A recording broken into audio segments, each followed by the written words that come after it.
नमस्कार, मी बाबा बेलापूरकर. आपण पाहत आहात एकजूट महाराष्ट्र न्यूज. रावरी नगर पाथर्डी विधानसभा पोटनिवडणूक 2026चे वंचित बहुजन आघाडीचे उमेदवार चोळके संतोष एकनाथ यांच्या प्रचारार्थ रावरी शहरात वंचित बहुजन आघाडीचे राज्य प्रवक्ते ॲडव्होकेट अरुण जाधव हे आले असता आमच्या हाती काही चलचित्र आले असून आम्ही ते तुम्हाला दाखवित आहोत. यानंतर अरुण आबा जाधव आपल्याला मार्गदर्शन करतील. सर्व परिवर्तनवादी चळवळीतल्या महापुरुषाला प्रथम वंदन करतो. विचारपीठावरती उपस्थित असणारे तुम्हा सर्व बहुजनांचे, कष्टकऱ्यांचे, शोषितांचे, दलितांचे, ज्यांना ज्यांना कुणाचा आधार नाहीये अशा त्या सर्वांचे नेते आदरणीय ॲडव्होकेट बाळासाहेब आंबेडकर साहेब, आपण ज्यांच्या प्रचारासाठी उपस्थित असणार आहेत असे ते संतोषजी चोळगे साहेब आणि विचारपीठावरती उपस्थित असणारे सर्व वंचित बहुजन आघाडीचे सर्व पदाधिकाऱ्यांनी माझ्या समोर उपस्थित असणाऱ्या सर्व भावा आणि बहिणींनो, खरं तर आमची राहुरीमध्ये दुसरी सभा आहे. पहिल्या सभेचं तोंड इकडं होतं आणि आता सभेचं दुसरं तोंड आमचं इकडं आहे.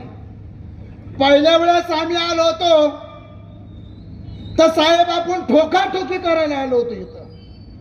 त्याचं कारण असं होतं की ह्या मतदारसंघामध्ये काही चावम्याव माणसं होते. चावम्याव हे चावम्याव माणसं जरा येड्यावाने करत होते आणि त्यांना एक इंजेक्शन द्यायसाठी आम्ही आलो होतो.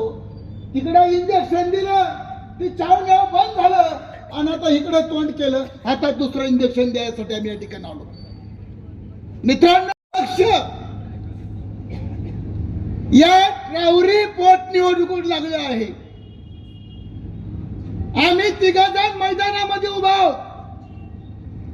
एक आहे वंचित बहुजन आघाडी, दुसरे आहे तर भाजपचे उमेदवार आणि तिसरे आहे राष्ट्रवादीचे. गंमत बघा, महाराष्ट्रातला सावळा गोंधळ राजकारणामध्ये किती फिरवायचा त्याची पद्धत बघा. इथं राष्ट्रवादीने उमेदवार उभा केलाय आणि बारामतीमध्ये भाजपला साथ दिली. कशी साथ दिली?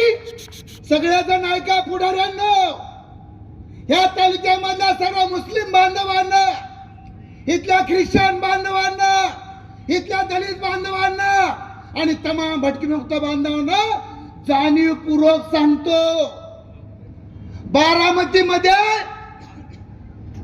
त्या ठिकाणी स्वर्गवासी अजितदादा पवार यांच्या कुटुंबातले माणसं उभा आहेत.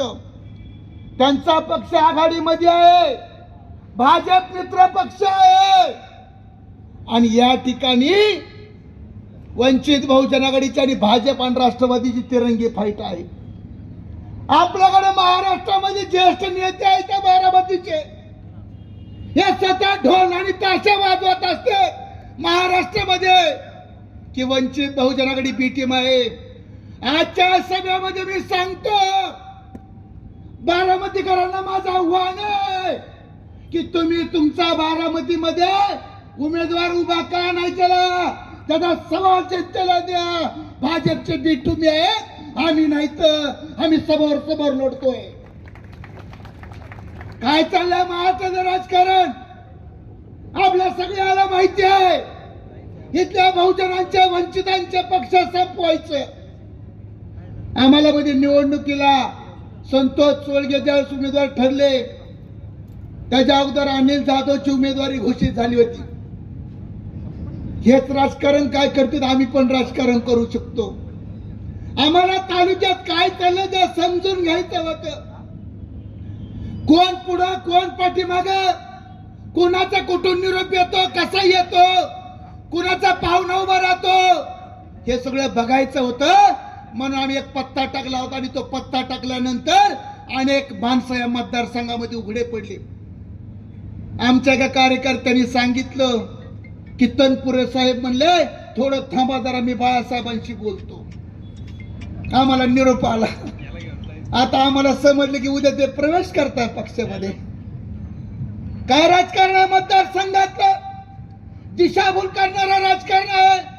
काल परवा दिवशी सगळे हा मतदारसंघ पुरोगामी विचाराचा बालेकिल्ला होता. हा नगर जिल्हा कम्युनिस्टांचा बालेकिल्ला होता. कम्युनिस्टांच्या किल्ल्यानंतर काँग्रेसचा बालेकिल्ला झाला आणि आज सगळे काँग्रेस मधले माणसं भाजपमध्ये जाऊन बसलेत.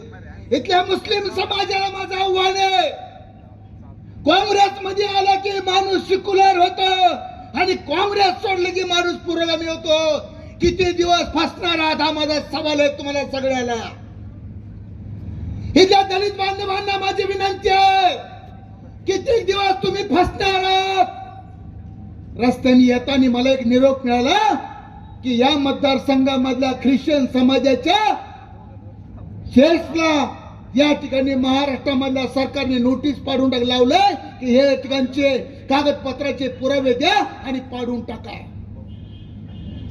माझा सवाल या ठिकाणचा, आज तुम्हाला चर्चला नोटीस आलेली आहे, उद्या मशिदीला सुद्धा नोटीस येणार आहे, लक्षात ठेवा. परवा दिवशी बौद्ध विहाराला सुद्धा नोटीस येणार आहे. आणि सगळ्या बहुजनांना माझा सवाल आहे की एकेकाला संपवायचा कट या महाराष्ट्रामध्ये चालू आहे. अरे मर्दानो, आता तरी सावध व्हा, आता तरी झोपीचा सोन घेऊ नका, आता तरी ठिकाणावर या. नाही तर एक हिंदी मध्ये म्हणी आहे, चुन चुन के मारेगे, तशी आपली परिस्थिती निर्माण होणार आहे. फक्त निवडणूक नाहीये, ही विधानसभा नाहीये. एका बाजूला विधानसभा आणि दुसऱ्या बाजूला जातीला फटके द्यायचं काम चालू आहे. माणसाला गोळ्या घालून, फाशी देऊन, अत्याचार करून, घरावरती बुलडोजर चालवून संपविण्याचा कट या मतदारसंघामध्ये महाराष्ट्रामध्ये चालू आहे. आमच्या एका भावाने आता उदाहरण दिलं.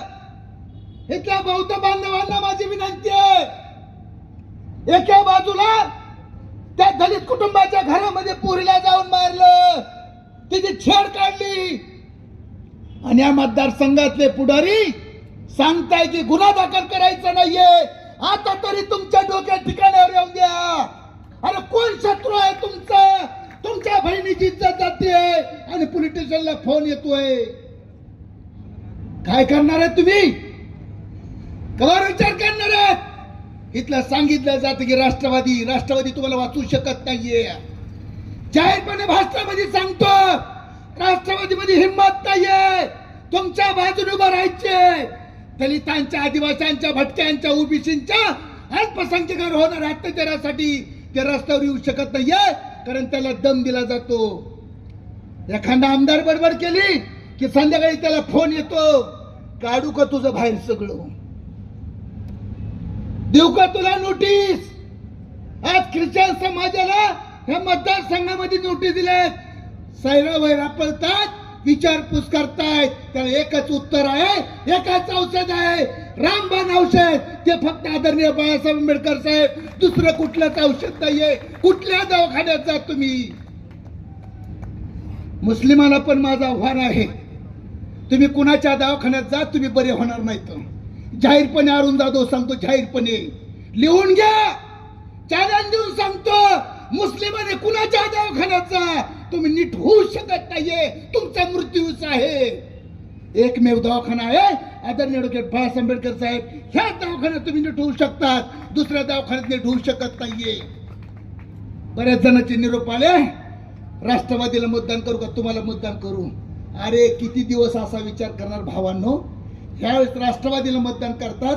गेल्या वेळेस अनिल भाऊला म्हणले की तुम्हाला मतदान केल्यानंतर ह्या ठिकाणी बीजेपी निवडून येईल. तुम्ही मतदान राष्ट्रवादीला केलं, हळद कुकू लावलं, त्याला नाचवलं, घोड्यावर बसवलं आणि ती गेलं भाजपच्या पाठीमागं. काय करता तुम्ही? प्रत्येक माणूस तुम्ही मतदान करता, निवडून येतो आणि दुसऱ्याच्या घरामध्ये जाऊन बसतो, गॅरंटी नाहीये. त्याच्यामुळं एकमेव पार्टी आहे, एकमेव पक्ष आहेत, एकमेव नेते आहेत.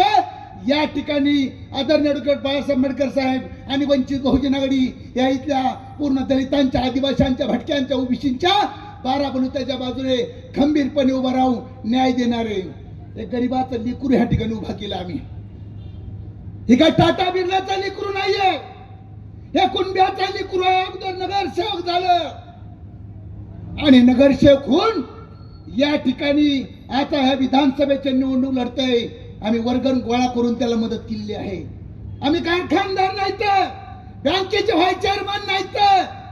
दुसरीकडे म्हणले 50 कोटी रुपये खर्च करायचा प्लॅन आहे. आम्ही विचार करतो किसन सर आम्ही दोघं जण 50 कोट एका बाजूला 50 कोट आम्हाला वर्गण गोळा करायची पंचायत आहे. लोक घाबरून बाजूला उभा राहिले आहेत. काय परिस्थिती आहे मतदारसंघाची, परंतु मला विश्वास आहे, मला खात्री आहे, बाजूला राहून सुद्धा या ठिकाणी काटा काढणार आहे. तर सगळ्यांनी एकत्र यायचं आहे. तुम्ही जोपर्यंत एकत्र येणार नाहीत, न्याय मिळणार नाही. आदिवासाचं बजेट वळवलं, कोणता पुढारी बोलला? राष्ट्रवादी बोलली, काँग्रेस बोलला का? एकही शब्द वापरला नाही. आदिवासींनी डोक्या ठिकाणावर ठेवा, तुमचं बजेट वळवलं, एकही पुढारी बोलला नाहीये. एससीचं बजेट वळवलं, एकही पक्ष बोलला नाही, मोर्चा काढला नाही. शेवटी आदरणीय बाळासाहेब आंबेडकर बोलले. आणि काल परवा दिवशी एक हातोडा मारला, नागपूरला जाऊन लय वाळवाळ करीत होते. सारखं सी फूट मध्ये घालायचे, आम्ही हे करेंगे आणि तिमकू करेंगे. अरे कोंबडी कापायचं म्हणलं तर तुम्हाला मुलांनी लावा लागतो आणि तुम्ही आम्हाला धमक्या देतात. एक साहेबांनी डरकाळी फोडली, साहेब म्हणले चला म्हणलं जाऊन 5 मिनिटामध्ये. एक डरकाळी फोडली, नागपूरला चक्कर मारली, कुलप लावून पळाले. माणसापेक्षा पोलिसच जास्त. आरएसएसच्या कार्यालय मोर्चा काढला होता. अरे तुमच्यामध्ये हिंमत होती तर साहेबांनी विचारलेल्या प्रश्नाचं उत्तर दिलं पाहिजे नव्हतं. तुम्ही उत्तर देऊ शकत नाहीये. एका बाजूला म्हणतात संविधान आमचं नाहीये आणि बाळासाहेबांनी विचारल्यानंतर सांगतात संविधान आमचं आहे. छापा आणि काटा, खोटं बोलायचं पण रिटून बोलायचं, अशी परिस्थिती आहे. सर्व मतदारसंघातल्या माणसाला माझी विनंती आहे, हा मतदारसंघ भयमुक्त करण्यासाठी, इथल्या गरिबाला न्याय मिळण्यासाठी आपण सगळ्यांनी उद्याच्या निवडणुकीमध्ये एकाला 2, 2ला 3 सर्वांनी एकत्र येऊन इथल्या गोरगरीब कष्टकऱ्यांनी एकदा यांना घरी पाठवा. ह्यांचा आजोबा आमदार, ह्यांचं पोरग आमदार, ह्यांचं पोरग आमदार, ह्यांची सून सभापती, ती चेअरमन, व्हाईस चेअरमन. आम्ही काय नदीला मासे धरायला जायचे का? आमच्या काय वाट्याला काहीच नाही का? आमच्या घरावर का मर्याचा गोळा उठला का? कढ्याचा पडला आमच्या घरावरती? कुणीच नाही. घाणे पाटलाच लेकरू द्या निवडून त्याला. सगळ्यांनी एकत्र यायचंय आणि मतदारसंघामध्ये निकाल द्यायचा आहे. आपण सगळ्यांनी तयारी करायचंय. उद्याचा सूर्य, उद्याचा दिवस वंचित बहुजन आघाडीचे जे उमेदवार आहेत संतोषजी चोळगे यांचं चिन्ह आहे गॅस टाकी. आपण सगळ्यांनी प्रचंड बहुमताने त्यांना निवडून द्यायचं, एवढी त्या ठिकाणी विनंती करतो आणि थांबतो. धन्यवाद, अभिनंदन. जय भीम, जय शिवराय. तुर्तास एवढेच. भेटूया पुढच्या बातमीपत्रात. जय हिंद, जय महाराष्ट्र.